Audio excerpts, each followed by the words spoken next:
پاکستان میں crypto council کے قیام کا اصل مقصد کیا ہے؟ پاکستان شروع سے ڈیجیٹل کرنسی سے خوفزدہ کیوں تھا؟ کرپٹو کرنسی کے فوائد کیا ہیں؟ زبردست کالم نگار منصور آفاق اپنے کالم میں لکھتے ہیں کہ یہ کوئی زیادہ پرانی بات نہیں جب بینکوں میں کھاتوں کے بڑے بڑے رجسٹر کمپیوٹر کی چھوٹی سی چپ میں گم ہو گئے، انٹرنیٹ بینکنگ کے لین دین کے معاملات اپنی گرفت میں لے لیے، پھر اچانک اس ڈیجیٹلائزیشن نے ایک نئی کروٹ لی۔ عالمی مالیات کے وسیع اور ہمیشہ بدلتے ہوئے کینوس پر کرپٹو کرنسی ایک نئی بینکنگ کے طور پر ابھری۔ یہ ڈیجیٹل آگ کا پرندہ روایتی بینکاری نظام کی راکھ سے پھڑ پھڑا کر نکلا۔ اس کی اڑان اتنی انقلابی اور اتنی غیر متوقع تھی کہ حیرت کے اظہار کا موقع ہی نہیں ملا۔ بس ایک لمحے میں ایک نئی کرنسی بین الاقوامی معیشت کا حصہ بن گئی۔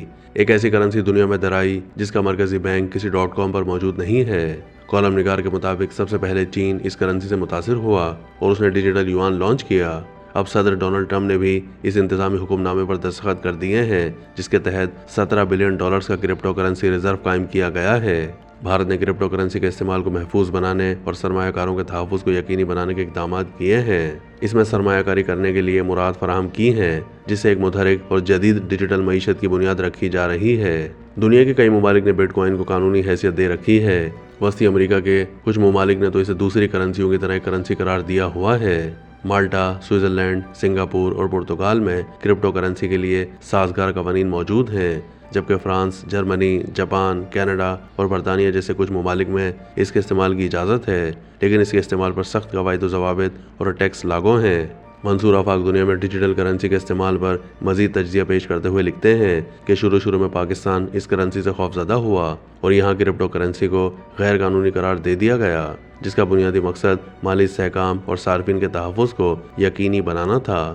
حکومت اور مرکزی بینک نے منی لانڈرنگ، دہشت گردی کی فنڈنگ اور فراڈ کو مد نظر رکھتے ہوئے بینکوں کو کرپٹو کرنسی کے لین دین سے روک دیا تاکہ مالی نظام میں غیر متوقع اتار چڑھاؤ سے بچا جا سکے اور عوام کو ممکنہ دھوکہ دہی اور نقصان سے بھی محفوظ رکھا جا سکے۔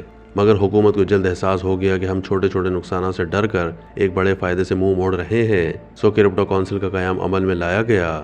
کالم نگار کے مطابق پاکستان میں کرپٹو کونسل کے قیام کا مقصد ملک میں ڈیجیٹل اثاثوں اور کرپٹو کرنسیوں کے لیے ایک مضبوط اور شفاف ریگولیٹری فریم ورک تیار کرنا ہے۔ اس کونسل کا ہدف ہے کہ کرپٹو کرنسی کو ایک اسٹریٹجک اثاثے کے طور پر تسلیم کرتے ہوئے جامع پالیسیوں کی تشکیل کی جائے۔ یقیناً اس اقدام سے مالیاتی نظام کی حفاظت اور معیشت کی ڈیجیٹل تبدیلی کو فروغ دینے میں مدد ملے گی۔ منصور آفاق نے اپنی رائے کا اظہار کرتے ہوئے لکھا کہ پاکستان میں کرپٹو کرنسی کو بہت زیادہ فروغ ملنا چاہیے کیونکہ کرپٹو کرنسی کا روایتی سودی نظام سے براہ راست تعلق نہیں ہے۔ کرپٹو کرنسیاں جیسے بٹ کوائن غیر مرکزی نظام پر مبنی ہوتی ہیں جہاں لین دین پر کسی مرکزی بینک یا حکومت کا کنٹرول نہیں ہوتا۔ اس کی قیمت میں اتار چڑھاؤ تو آتا ہے مگر یہ نہیں کہ آپ کو اس کرنسی میں انویسٹمنٹ کرنے کے بعد کوئی مخصوص طے شدہ منافع ملنے کا امکان ہو۔ اگرچہ اسلامی بینک کاری میں بھی آج کل عام ہے مگر بہت سے لوگ کہتے ہیں کہ اس میں بھی منافع کی حد ہے اور خسارے کی کوئی شکل نہیں ہے۔ منصور آفاق نے کرپٹو کرنسی کے فائدے بیان کرتے ہوئے لکھا ہے کہ کرپٹو کرنسی کے کئی فائدے ہیں۔ مرکزی بینک یا حکومت کے کنٹرول سے باہر ہونے کے سبب مالیاتی نظام میں شفافیت اور خود مختاری میں اضافہ ہوتا ہے۔ کرپٹو کرنسیوں میں کرپٹو گرافی کا استعمال ہوتا ہے جو لین دین کو محفوظ بناتا ہے اور دھوکہ دہی کے امکانات کو کم ترین سطح پر لے آتا ہے۔ روایتی بینکنگ کے نظام کے مقابلے میں کرپٹو کرنسیوں کے ذریعے بین الاقوامی رقم کی منتقلی تیز تر اور کم خرچ پر ہوتی ہے۔ انٹرنیٹ کنیکشن رکھنے والے کسی بھی فرد کے لیے کرپٹو کرنسیوں تک رسائی ممکن ہے جو مالیاتی شمولیت کو فروغ دیتی ہے۔ بلاک چین ٹیکنالوجی کی بدولت تمام لین دین کا عوامی ریکارڈ موجود ہوتا ہے جس سے شفافیت میں اضافہ ہوتا ہے۔ کالم نگار نے کالم کے اختتام میں ڈیجیٹل کرنسی کے مستقبل کے بارے میں لکھا کہ ڈیجیٹل دنیا میں ہر لین دین ایک کہانی بیان کرتا ہے، عزائم، خطرات اور آزادی کی مستقل انسانی جدوجہد کی کہانی۔ کرپٹو کرنسی کا عالمی سفر ابھی جاری ہے۔ اس کی زبان سرحدوں اور نسلوں سے ماورا ہے۔ نیو یارک کے مصروف بازار ہوں یا ممبئی کے اختراعی راستے، سوئٹزرلینڈ کی بلڈنگ ہو یا لاہور کے ابھرتے ہوئے مراکز، ڈیجیٹل انقلاب کی دھڑکن ہر جگہ سنائی دے رہی ہے۔